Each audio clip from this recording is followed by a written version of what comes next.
Hey guys, it's one of the last warm days here in central Indiana, so we have a bunch of just miscellaneous hive work that we need to get done. So this week's video is going to be kind of a mishmash of all those little things we may have forgotten that we don't want you to forget.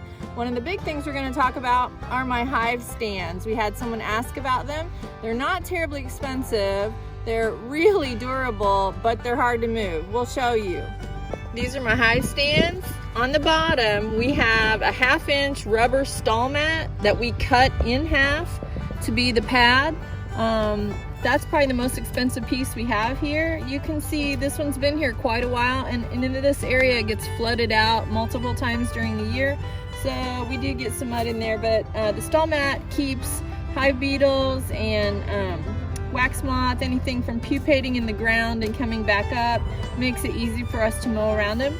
Then we have these solid concrete blocks, not the traditional blocks that have holes in them.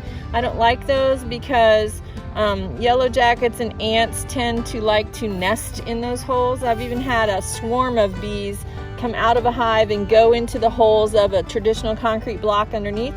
So we use these solid blocks. You can also make the podium as tall as you would like, dependent on your own height and how you work your beehive. So that's a nice thing. I could add another tier of blocks if I want.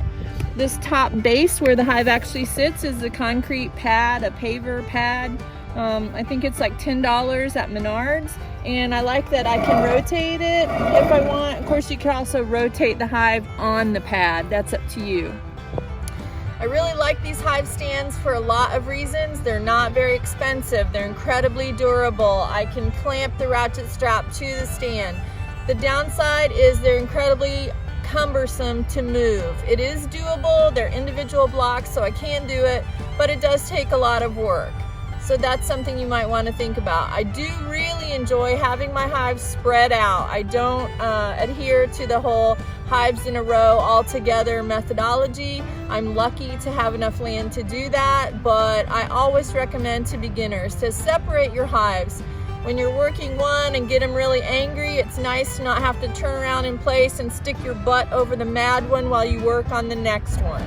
So for a temporary hive stand, this is a work platform. You can get different size from your local home improvement store.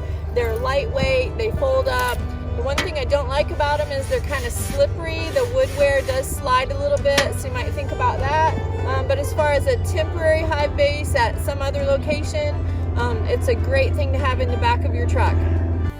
Here's another style of hive stand my friend's husband built for her, made of cedar, so you don't need to paint it, and they put stone fines underneath it to make it inhospitable for any varmints.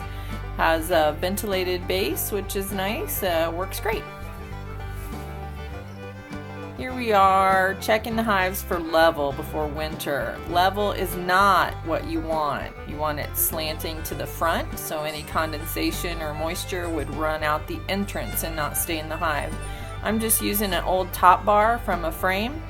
Under the back, we tried shims on this hive actually, and we needed too many. They became unstable. So top bar laying around in my refuse pile works perfectly. We're going to check it again, make sure that we have it tipped enough, and we do.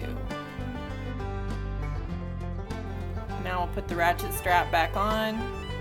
You can use a rock, it just works well to have this ratchet strap on this type of base, and we're good to go. Hey guys, thanks for watching. I hope we answered your questions. If you have any more questions, leave them in the comments below. Don't forget to like and subscribe to our channel. Have a nice weekend.